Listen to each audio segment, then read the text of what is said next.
पड़िंदा महाप्रु देला हमको 200 देला महाप्रु के 500 तो के देतली 500 मुई बेटी होतली महाप्रु देला मुई देई नाही महाप्रु देला एटा ओड हैं एलुगा ओड है और भी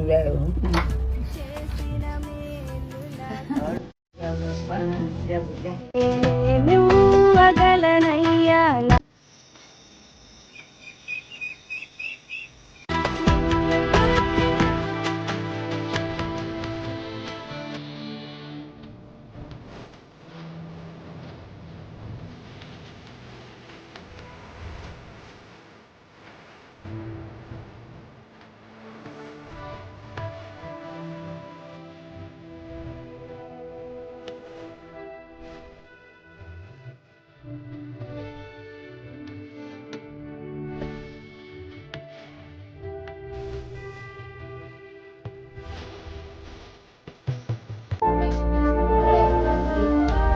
తండ్రి గాయపడిన వీళ్ళను మొరపెట్టుమని ఇదిగో తండ్రి కలిమి రాజా అయ్యా ఎక్కడి నుంచో సహాయం అవుతుంది నండు సహాయం అవుతుంది నా పేరు బట్టి మొరపెట్టండి ఆ మొరకు శ్రమిస్తానన్నా అయ్యా నీ పేరు బట్టి నేను ప్రార్థన చేయటకు యేసునామమున పొందుకొని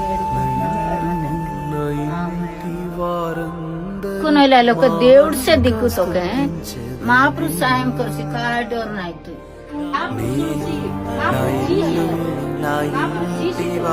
మగుడు లేరు ఎవ్వరు లేరు కాలు ఇరిగిపోయింది ఆవు కొట్టేసింది అది హాస్పిటల్ తీసుకెళ్ళిన ఎవరు లేరు ఏజెన్సీ మందు కట్టేస్తున్నారు అని పోషించుకుంటూ అదే రీతిగా తనకు కలిగిన దాంట్లో దేవుని యొక్క పరిచర్య కొరకు కొంత ధనమును తీసి వాడుతుంది. ఈరోజు ఆ భద్రాచల ప్రాంతం నుంచి అరకు ప్రాంతానికి రావాల్సిన ముఖ్య కారణం ఏమిటంటే ఆ స్త్రీ చేసిన ఆ పనే మమ్మల్ని కదిలించింది. ఈ రోజులలో అలాంటి సేవ చేసేవారు కరువయ్యారన్న ఉద్దేశంతో అసలు సేవ ఎలా చేయాలి, సేవలో ఎటువంటి ఒక అనుభవంలో ముందుకు వెళ్ళాలి అన్న ఉద్దేశముతో ఆ స్త్రీని వెతుకుంటూ ఈ ప్రాంతానికి రావడం జరిగింది. ఈ ప్రాంతంలో తిరగడానికి సరిగా అవకాశం లేకపోయినా, వెహికల్ వసతులు లేకపోయినా అద్భుతంగా పరిచర్య కొనసాగిస్తున్న అమ్మ మన మధ్యలో ఉండడం చాలా ధన్యకరంగా భావిస్తున్నాము. ఈ రోజు తన మాటలోనే తన సాక్ష్యాన్ని, తన యొక్క పరిచర్యను వ్యక్తిగతంగా మనం తెలుసుకుందాం. అమ్మ వందనాలు. బాగున్నారా? బాగున్నా బాబు, మీకు వందనాలు. వందనాలు అమ్మ. మిమ్మల్ని చూడడం చాలా సంతోషం. భద్రాచలం నుంచి దేవుడు మీరు చేస్తున్న పరిచర్యను చూసి మమ్మల్ని ఇక్కడికి నడిపించాడు. దాన్ని బట్టి దేవుడి నామాన్ని మేము ఎంతగానో స్తుతిస్తున్నాము.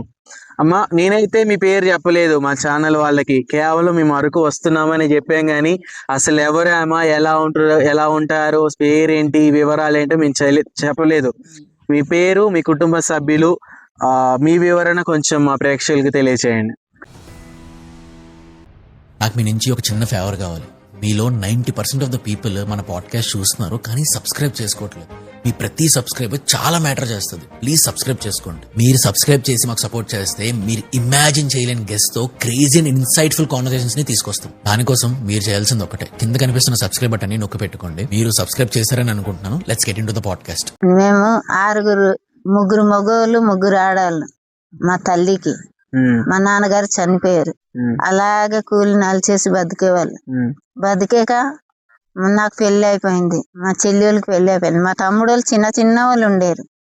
పెళ్లి అయిపోయి అలాగే పెళ్లి అయినా నేను ఈ స్వార్థ చేసేదాన్ని.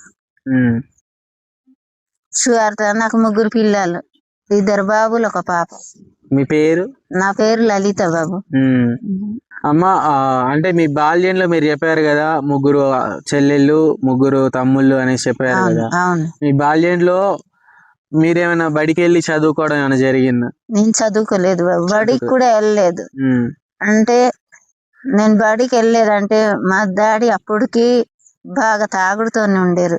ప్రార్థన చేస్తుంటే నేను ప్రార్థన చేస్తుంటే నాకు తరిమి కొట్టేవాడు మా డాడీ. అన్నుల నుంచి వచ్చాను నేను. కొట్టుతుంటే ఒకసారి మా అమ్మాట ఇలాగే దేవుడికి మొక్కుతుంటే దేవుడు వచ్చి అమ్మా ఇటు తిరుగు అని చెప్పాడట. నేనున్నాను, నీకు తోడు, ఇటు తిరుగు అని చెప్పాడు.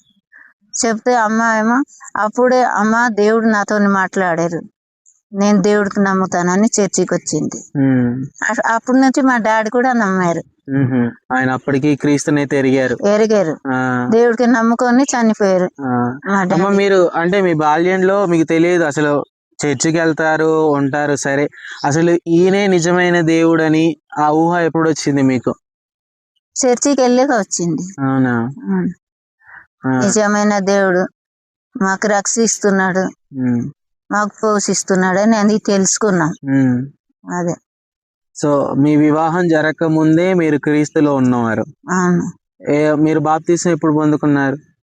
బాప్తీసము నాకు అప్పటికి మ్యారేజ్ అవ్వలేదు, చిన్నప్పుడే. నాకు తెలియదు, బాప్తీసం తీసుకున్నాడు కదా, తెలియదు నాకు. అవునా? అవును, తెలియకుండానే తీసుకున్నాను. కానీ అలాగే చర్చికి వెళ్ళి ఎరిగాను. అవునా? అవును. సో ఇప్పుడు మీరు బాప్తిసం తీసుకున్నారు, సరే పెళ్లి అయిపోయింది. పెళ్ళైన తర్వాత మీ కుటుంబం ఎలా సహకరిస్తుంది పరిచర్యలో? మా కుటుంబం అందరు వస్తున్నారు చర్చికి. అంటే మీ పిల్లలు గాని మీ భర్త గాని వస్తున్నారు, చర్చికి వస్తున్నారు. అమ్మ, ఒక విషయం ఏంటంటే మేము ఇంత దూరం రావడానికి కారణం ఏంటంటే మీరు చేస్తున్న పరిచర్య. మీరు చేస్తున్న పరిచర్య అద్భుతం. నిజం చెప్పాలి అంటే అద్భుతం అని కాదు, కానీ అది గొప్పది. ఎందుకంటే ఈ రోజుల్లో పేదలను ప్రేమించేవారు లేరు, పేదలకు ముద్ద అన్నం పెట్టేవారు లేరు. కానీ మేము తెలుసుకున్న దాన్ని బట్టి, వ్యక్తిగత మీ సాక్ష్యంలో చూసిన దాన్ని బట్టి మీరేదో చిన్న వ్యాపారం చేస్తున్నారని తెలియజేశారు. ఈ చిన్న వ్యాపారం చేసుకుంటూనే మీరు సహాయం చేస్తా ఉన్నారు. ఈ సహాయం చెయ్యాలి అనే ప్రేరేపణ ఎలా కలిగింది మీకు అసలు? ఒక బీద వాళ్ళకి చేస్తే నాకు కనికరం పడ్డది. దేవుడు నాకు పేరు పని చేశాడు. ఒకరికి నాకు ఒక అంగి ఉందంటే ఇంకోళ్ళకి ఒక అంగి ఇవ్వాలని దేవుడు ఇచ్చాడు కదా. ఆ ప్రకారంగానే నేను బట్టలు కొనేసి, ఎందుకు నా కడుపులోనే నేను పెంచుకోవడం తప్ప వాళ్ళకి పంచితే అది నాకు దీవెనలు ఉంటుంది అనేసి పంచుతున్నాను. మీరు ఏ వ్యాపారం చేస్తారమ్మా? కూరగాయలు అమ్ముతున్నాను. కూరగాయలు అమ్ముకుంటేనే మీరు అందులో వచ్చేదాన్ని పరిచర్యకి వాడతారు. ముందుగా వస్తుంది కదా, ఆ డబ్బులు పక్కన ఉంచుతాను. ఉంచేసి నేను ఆ డబ్బులు ఉంచేసి చీరలు కొంటాను, కొనేసి అమ్ముతాను, ఇది పంచుతాను. అది మీరు వ్యక్తిగతంగా చేస్తుంది, ఎవరు కూడా మిమ్మల్ని ప్రేరేపించలేదు చెయ్యమని? లేదు బాబు, ఎవరు కూడా సహాయం చేయలేదు. ఎవరు సాయం చేయలేదు, బంధువులు గాని స్నేహితులు ఎవరు చేయలేదు. మరి చర్చిలోని పాస్టర్లు కూడా చేయలేదు, ఎవరు చేయలేదు. మీ అంతటా మీరే? నా అంతటా నేనే. ఒకరికి సాయం చేయాలని నాకు దేవుడు పేరుపిస్తే అలా చేస్తున్నాను. మీ మందిరంలో అంటే మీరు మందిరానికి వెళ్తున్నారు కదా, మీ సేవకుడు కూడా ఎప్పుడు చేయలేదు అంటారా? చేయలేదు. ఎందుకో ఏటో దీనికి వస్తాదేమో అనుకొని చేస్తుంది అని అలాగా చెప్పుకుంటారు, కానీ అది దేవుడు తెలుసు. దేవుడు ఇస్తున్నాడు, కానీ ఎవరో ఇస్తారు నేను పొందుకుంటానని ఆ ఆశ నాకు లేదు. అమ్మ, ఇప్పుడు మరి మీరు అలా బట్టలు పంచడానికి ఎలా వెళ్తారు? మీరు నడుచుకుంటానా, ఏదన్నా బండిలో వెళ్తారా? నడుచుకొని వెళ్తాను బాబు. దూరమైనా ఎంత దూరాన్ని బాబుతో వెళ్ళిపోతాం. ఏ రోజు కూడా మీ బాబు బండి కావాలని అడగలేదా ఇలా వెళ్ళడానికి? అంటే కావాలంటే మరి లేదు, చేతిలో నేను ఎక్కడ నుంచుకుంటాను బాబు. దేవుడు ఇస్తాడు ఖచ్చితంగా, తప్పకుండా దేవుడు ఇస్తాడని నేను నా నమ్మకంతోనే, నా పిల్లలకి తప్పకుండా ఇస్తాడు. నాకు లేకపోయినా నా బిడ్డలకి ఇస్తారని నా విశ్వాసంతోనే నడుచుకున్నా. అవును, మీ విశ్వాసమే కనపడతా ఉంది మీరు చేసే దాంట్లో. అమ్మ, ఒక విషయం ఏంటంటే మేము ఇన్స్టాగ్రామ్ లో చూసిన రీల్లో మీరు చేసిన పని ఏంటంటే, ఒక ఆమెకి బాగాలేకపోతే కట్టు కట్టేసి లావు కాళ్ళు ఉంది, దాని మీద చెయ్యేసి ప్రార్థన చేస్తున్నారు. సో చెయ్యేసి ప్రార్థన చేసినప్పుడు అది ఎందుకు నాకు తగులుతుందని ఎప్పుడైనా ఆలోచన చేశారా? చేయలేదు. అంటే అమ్మ ఇక్కడ గొప్ప ఇష్టం చేస్తుంది అంటే, దేవుడు నాకు ఎవరు లేరు, భర్త లేరు, పిల్లలు లేరు. అమ్మ గొడ్లు వస్తే పడిపోయాను, గొడ్లు మట్టేసింది, ఇరిగిపోయింది నా కాలు ఇరిగిపోయిందంటే ఇష్టం చేస్తుంది అంటే నేను ముట్టి ప్రార్థన చేస్తాను. ఏం భయపడద్దు, దేవుడు తప్పకుండా ముట్టి ఉన్నాడు, నీకు స్వస్థత కలుగుతుంది అని నేను చెప్పి ప్రార్థన చేశాను. అంతే. ప్రార్థన చేస్తారా? చేస్తాను. ఇప్పటికి మీ దగ్గరకు వస్తారమ్మా ప్రార్థన చేసుకోవడానికి? వస్తారు బాబు, బాగలేని వాళ్ళు వస్తారు, ప్రార్థన చేయించుకొని వెళ్తారు. మీ ధైర్యం ఏంటి అసలు అలా చేయడానికి? ధైర్యం అంటే నా దేవుడు ఉన్నాడని ధైర్యం. దేవుడు తప్పకుండా సాయం చేస్తాడు, దేవుడు తప్పకుండా ముట్టుతాడు. ఏ రోజైనా అనిపించిందా అంటే ఈ రోజు డబ్బులు లేవు, ఇలా ఎలా నేను చీరలు పంచాలి, ఎలా సహాయం చేయాలని ఎప్పుడైనా అనిపించింది? ఎప్పుడైనా ఆ రోజు వచ్చి? లేదు, ఉండినా లేకపోయినా అదే సాగాల. అదే అలా నెలలో ఎన్ని ప్రాంతాలకు వెళ్తారమ్మా? అట్లా అంటే అలా నెలలకి ఎన్నిసార్లు వెళ్తారు, ఎన్ని ప్రాంతాలకు వెళ్తారు? నెల కాదు, వారానికి 2 సార్లు. వారానికి 2 సార్లు వెళ్తారు నడుచుకుంటే? ఎంత దూరమైనా? అంత దూరమైంది నడుచుకుంటూ వెళ్తాం. అంత దూరం నడుచుకుంటూ వెళ్తున్నారంటే మీ ఓపిక, ఆ దేవుడిచ్చిన ఓపికనే. దేవుడే ఓపిక ఇస్తున్నాడు బాబు, దేవుడు శక్తి బట్టి నడుస్తాను. దేవుడు పరిచర్య చేస్తుంటే నాకు అల్పులు ఉండదు, నాకు శక్తియే వస్తుంది. మీ రోజు సరే సేవకులలో డబ్బు ఉన్న వాళ్ళు ఉన్నారు, డబ్బు లేని వాళ్ళు ఉన్నారు, కాదని నేను అనను. సేవకురాలలో కూడా డబ్బులు ఉన్న వాళ్ళు ఉన్నారు, డబ్బులు లేని వాళ్ళు ఉన్నారు. కానీ మీరు చేసిన పరిచర్య చాలా తక్కువ మంది చేస్తున్నారు. మీరు చేసే పరిచర్య ఏంటంటే నిజమైన పరిచర్య. మీరు పేదల్ని ప్రేమిస్తున్నారు, ఆహారం ఇస్తున్నారు, కట్టుకోవడానికి వస్త్రం ఇస్తున్నారు, ఇదే నిజమైనది అన్నాడు దేవుడు. సో అలా చేయడానికి మీ వెనక ప్రేరేపణ ఎవరిచ్చారు? నా అంతట నేనే. మీ అంతట మీరే? అవును. నాకు ఎవరు సాయం చేయలేదు, ఇలా చేయమని వాళ్ళు చెప్పలేదు, నేనే చేస్తున్నాను. అంతే. వాళ్ళకి కూరగాయలు కొనడానికి వస్తారు కదా, వాళ్ళకి చూస్తే నాకు కనికరం పుడుతుంది. ఎందుకంటే అయ్యో అదిగో మగోళ్ళు పంచె కట్టుకొని వస్తారు, అది లంగా లేదు, జాకెట్ లేదు, అయ్యో ఇలాగే వస్తున్నారు పాపం అనేసి ఏ ఊరమ్మా అని అడుగుతాను. ఏ ఊరమ్మా అని అడిగితే పలానూరు అంటే తప్పకుండా నేను వస్తానని వెళ్తాను. వార్త మీరు ఎలా సువార్త ప్రకటిస్తారు అంటే ఎలా చెప్తారు సువార్త? ఏం మాట్లాడ అంటే మీరు చదువుకోలేదు అన్నారు, చదువుకోలేదంటే బైబుల్ చదవడం రాదు, మరి సువార్త ఎలా ప్రకటిస్తారు మీరు? నిజమైన రక్షకుడు మీరు నమ్మండి, నమ్మితే తప్పకుండా మీకు స్వస్థత వస్తుంది. ఆహారం లేని వాళ్ళకి ఆహారం తప్పకుండా దేవుడు ఇస్తాడు అని ఇదే సువార్త నేను చెప్తాను. తప్పకుండా స్వస్థత పొందుతారని ఇదే స్వాత చెప్తాను నేను. నమ్ముతారు ఖచ్చితంగా? ఏమో నమ్ముతారో లేదో నాకు తెలియదు, కానీ నేను చెప్పింది చెప్పేస్తున్నాను. అవునా? అవును. ఇంకొక విషయం ఏంటంటే అమ్మా, మీరేం చెప్పారు అంటే నా దగ్గర ఉన్న దాంట్లో నేను దేవునికి ఇస్తున్నా అని చెప్పేశారు. ఇప్పుడు సేవకులు ఎలా ఉన్నారంటే ఇచ్చేవారిగా లేరు కానీ తీసుకునేవారిగా ఉన్నారంటే ఏదైనా వస్తే తీసుకోవడానికి ఇష్టపడుతున్నారు కానీ ఇవ్వడానికి ఇష్టపడట్లా. కారణం ఏమంటారు? అంటే ఇచ్చే గుణం ఉందంటారా లేదంటారా? ఏమో వాళ్ళ ప్రేరేపణ ఎలా ఉందో, సంపాదించి మా పూటకు మేమే చూసుకుంటాం అంటారు, కానీ ఏమో వాళ్ళ ఉద్దేశం ఎలాగుందో నాకు తెలియదు. కానీ నా ఉద్దేశం అంటే ఒకరికి వీధులకి ప్రేమించడమే ఉద్దేశం, కానీ వేరే ఉద్దేశం లేదు నాకు. డబ్బు సంపాదించుకోవాలని లేదు. దేవుడు ఇస్తాడు. ఎందుకు చెప్తున్నారేమో చాలా మంది అంటున్నారు కదా, మీ డబ్బులు నీవు పట్టుకో, నీ ఓపిక పట్టుకోండి. ఎవరి దూరం దేవుడు చిత్తం అది. అవును, దేవుడు చిత్తం బాబు. నేను అనుకోలేదు నాకు ఇది నేను వాళ్ళకి ఇవ్వలేదు, నేను అడగలేను. దేవుడు నీ చిత్తమే, అది ఏటి జరిగినా నీ చిత్తమే. ఎప్పుడైనా మీకు తెలిసిన వాళ్ళు కానీ మీ బంధువులు కానీ ఫ్రెండ్స్ కానీ ఎప్పుడైనా ఎందుకు చేస్తున్నావు, నీ దగ్గర ఉంచుకోవచ్చుగా డబ్బులు, ఎందుకు అట్లా అందరికి చీరలు పంచుతున్నావు, ఎందుకు అందరికి అట్లా చేస్తున్నావు అని అన్నారా ఎవరైనా? లేదనలేదు, ఇంతవరకు అయితే ఎవరు అనలేదు. అంటే నీ దగ్గరే లేవు కదా, ఎందుకు నువ్వు ఇయ్యడం అవసరం అనేసి ఎవరు అనలేదండి? అనలేదు. నేను నాకు పేరు పని వచ్చింది, దేవుడు పేరుపించాడు. అంటే నేను బాగా ఇప్పుడు చీర కట్టుకుంటున్నా, అప్పుడు చీర లేదు, నేను చాలా ఇబ్బందితోని బతికాను. అందుకోసమే నాకు ఇంత చీర ఉంది, ఉండినా నేను కొన్నేసి ఉండి పంచుతాను.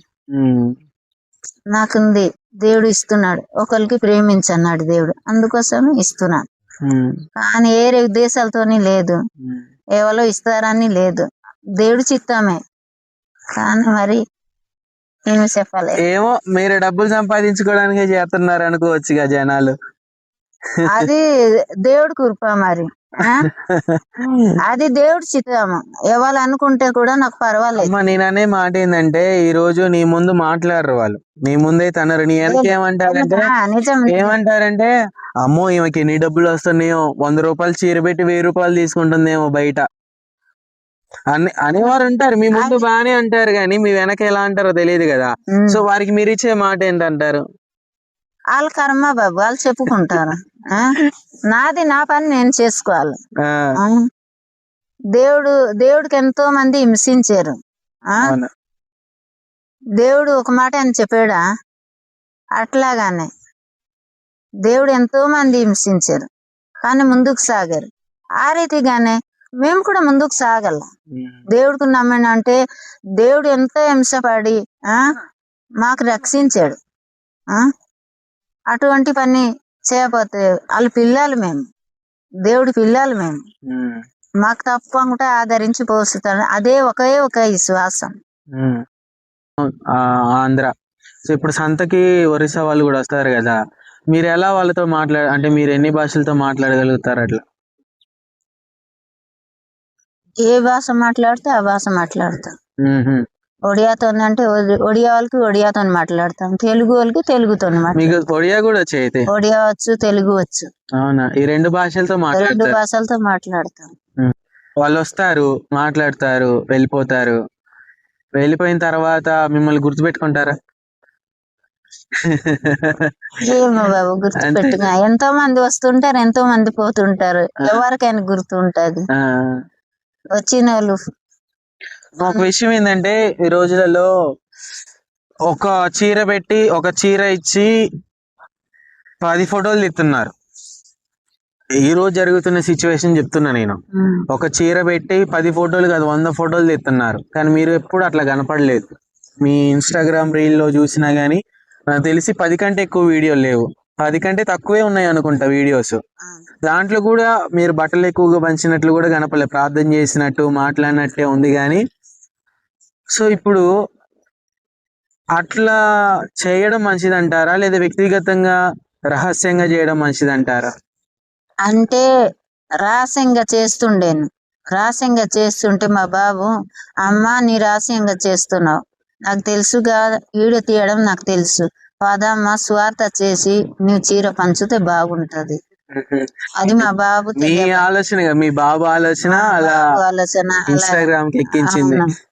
అంటే అక్కడ మాట్లాడడం కూడా నాకు సరిగా రాదు, నాకు భయం వేస్తుంది. నాకు సెల్లు నొక్కడమే నాకు తెలియదు. నిజం చెప్పాలి అంటే ఆ బాబుకి వచ్చిన ఆలోచన ఈ రోజు మీ మధ్య మమ్మల్ని నడిపించింది.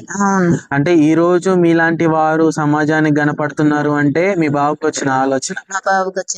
అవును. సో ఫ్యూచర్ లో అంటే రానున్న రోజులలో మీకున్న గొప్ప లక్ష్యం ఏంటి? మీరు ఏం చేయాలనుకుంటున్నారు ఇంకా ప్రభు కొరకు? వాళ్ళు చేస్తున్నారు, మేము ఓపికతోనే మేము కూడా చేస్తే దేవుడు రాజ్యం అప్పుడు లెక్క అడుగుతాడు దేవుడు. నా గురించి ఏం పని చేసావు, ఎట్లా చేసావు, అప్పుడు ఇక్కడ కాదు అక్కడ వెళ్తే దాని గురించి చూసుకోవాలి కానీ దీని గురించి చూసుకోకూడదు. తినడం ఎంజాయ్ చేయడం ఇది కాదు, మరి దేవుడి కోసం చిన్న పని అయినా చేయాలి. అప్పుడు దేవుడు నా బిడ్డ నా పని చేసావు అన్ని దేవుడికి అర్థం అవుతుంది. అమ్మా ఇప్పుడు వాళ్ళు చెయ్యాలనే ఆలోచన ఉన్నా కానీ చేయడానికి వెనకాడుతున్నారు.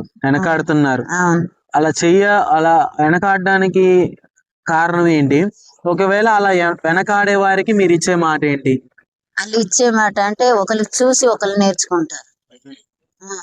ఇప్పుడు నేను ఇచ్చాను, నాకు చూసి అయ్యో దానికి ఏట్లేదు బీదవాళ్ళు ఆవిడ ఇస్తానంటే మేమే ఎందుకు ఇవ్వకూడదు, అలాగని నేర్చుకోవాలి. మీరు ఎవరి దగ్గర నుంచి డబ్బులు ఏమైనా ఆశించారు ఎప్పుడైనా?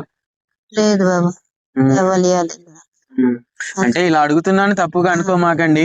అంటే మీరు అలా ఇన్స్టాగ్రామ్ లో రీల్స్ పెట్టగానే ఏమనుకుంటారు అంటే వీళ్ళకి డబ్బులు వస్తాయిలే, చాలా డబ్బులు వస్తాయిలే, అందుకే ఇలా బట్టలు పంచుతున్నారు అనుకుంటారు. సో మీ స్వయాన మీరే చెప్పారు అనుకోండి, నాకు ధనం ఏవి రావట్లేదు, నా వ్యాపారంతో నేనే పని కొనసాగిస్తున్నా అంటే మీ అంతటా మీరు చెప్తే వారు నమ్మేటట్టు ఉంటుంది. సో ఒకవేళ అలా ఆలోచించే వారికి మీరు ఇచ్చే మాట ఏంటి? వాళ్ళకి దేవుడి పేరు పని చేస్తే వాళ్ళు ఇస్తే నేను కాదన్నాను, వాళ్ళు ఇవ్వకపోతే నేను అడగాను, అంతే. అంతే. మీకున్న దాంట్లో మీరు దేవుడు నా ఉన్న దాంట్లో నేను పంచుతున్నాను, నాకు తోసినంత ఒకరు పెడుతున్నాను. కానీ వాళ్ళు ఇస్తే నేను పంచుతానని అటువంటి ఉద్దేశాలే నాకు లేదు. నేను రక్షణ లేని వ్యక్తి, ఇప్పుడు నేను మీ దగ్గరకు వచ్చా, మీరు నాకు ఎలా సువార్త చెప్తారు? దేవుడికి నమ్ముకో బాబు, నమ్ముకుంటే నీకు దేవుడు దీవిస్తాడు. నీ ఏది అనుకుంటున్నావు అది తప్పకుండా దేవుడు సఫలం చేస్తాడు, ఇస్తాడు. దేవుడు గురించి ప్రార్థన చేయి, తండ్రి ఇది కావాలని నీకు ఇస్తాడు, అదే చెప్తాను. చాలా సింపుల్ గా చెప్తున్నారు సువార్త. మీరు వాక్యం చెప్పలేదు, రిఫరెన్స్ తీయలేదు, అసలు ఏం చెప్పలేదు. అసలు నిజమైన దేవుడు ఎవరో నమ్ముకో అని ఒక మాట చెప్పేశారు, అంతే. ఇలానే చెప్తారు సువార్తిగా, రెండో మాట లేదు. ఇక రెండో మాట లేదు. మరి నాకు చదువుకుంటే కదా బాబు, నేను చదువుకుంటే ఆ ప్రశ్నలు జవాబు నాకు వస్తుంది. చదువుకున్న వాళ్ళు చేయలేని పని మీరు చేస్తున్నారు. నాకు పాటలు పాడమంటే వాళ్ళు పాడుతుంటే కలుపుతాను, కానీ నాకు పాట రాదు. వస్తాది కానీ నేను ఒకటి ఇడిచి పెడతాను, ఒకటి పాడతాను, అటువంటి ఫీలింగ్ ఉంటుంది నాకు. అవునా? నేను చెప్పే మాట ఏంటంటే అమ్మా, చదువుకున్న మేము చెప్పే సువార్త కంటే ఏ చదువు లేని చెప్పే మీ సువార్త ఫలిస్తుంది ఈ రోజులలో. దేవుడికి స్తోత్రం. నిజంగా చెప్తున్నాను కదా. అంటే నాకు తెలిసి మీరు చెప్పే మాటల్లో 100 మందిలో ఒక్కళ్ళైనా రక్షింపబడి ఉండొచ్చు. అంటే ఒక ఆత్మ రక్షించబడే దాన్ని బట్టి మీరు 3 చర్చిలే. అవునా? మీ వల్ల 3 మందిరాలని రక్షించబడ్డారు. నేను ఒక పాస్టర్ కు ఎన్నుకొని మళ్ళీ పంపించాను. అది మర్చిపోతారు. ఇప్పుడు మొదటి వాళ్ళు, నేను ఒకరు బాధతో ఉంటే, ఒకరు రోగంతో వస్తే వాళ్ళకి ప్రార్థన చేస్తాను, బాగుపడితే మర్చిపోతారు. ఇప్పుడు ఆ సేవకుడు, మీరు ఏదైతే ఎవరైతే ఎన్నుకున్నారో ఆ సేవకుడు మిమ్మల్ని గుర్తుపెట్టుకున్నాడు అంటారు? ఇప్పుడు చనిపోయారు. అయ్యో, అవునా? చనిపోయారు. ఇప్పుడు ఆ పరిచయం ఎవరు చేస్తున్నారు మరి? వాళ్ళు కొడుకులు చేస్తున్నారు. అవునా? మీరు వ్యక్తిగతంగా కేవలం సువార్త పరంగా 3 మందిరాలు కట్టగలిగారా? 3 సంఘాలు కట్టగలిగారు? 3 సంఘాలు. అవునా? కానీ పాస్టర్ కి పంపిన అతను చనిపోయారు కదా, వాళ్ళు చూసుకుంటున్నారు. ఎప్పుడైనా అనిపించిందా మీకు నేను ఒక మందిరం కట్టాలి అని? నాకేటుంది బాబు, నేను కడతాను.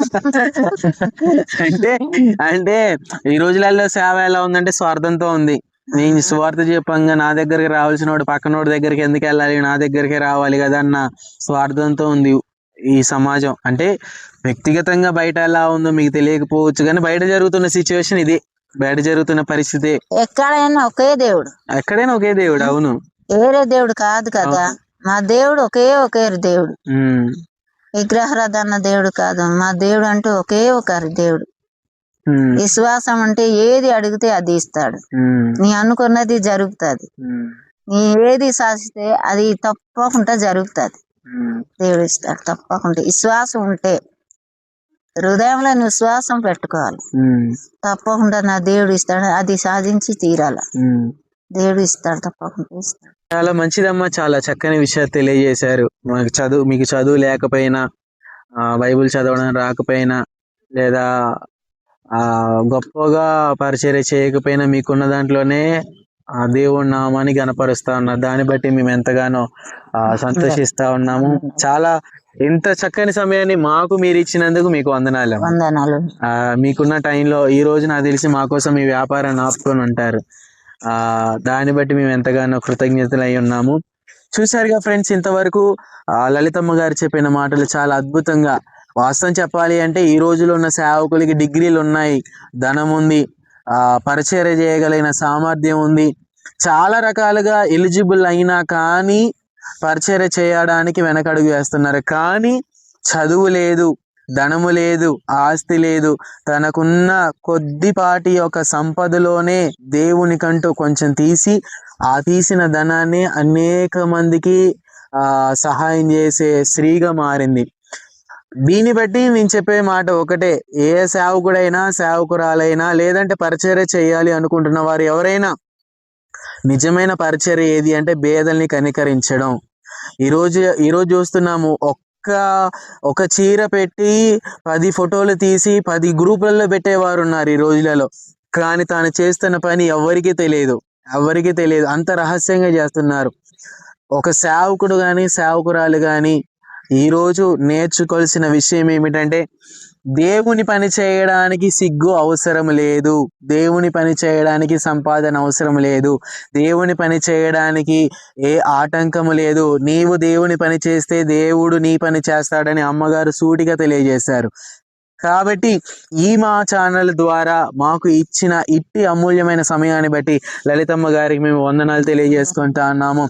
ఇటువంటి చక్కని ఆదర్శకరమైన సాక్ష్యాలు ఇంకా మీ ముందుకు తీసుకొని రావాలి అంటే మీ నుంచి మాకు కావాల్సిన చిన్న సపోర్ట్ ఏంటంటే, మా ఛానల్ని సబ్స్క్రైబ్ చేయండి, షేర్ చేయండి, లైక్ చేయండి అని కామెంట్ చేయండి. దేవుడు మిమ్మల్ని మీ కుటుంబాన్ని దీవించి ఆశీర్వదించును గాక. అందరికీ వందనాలు.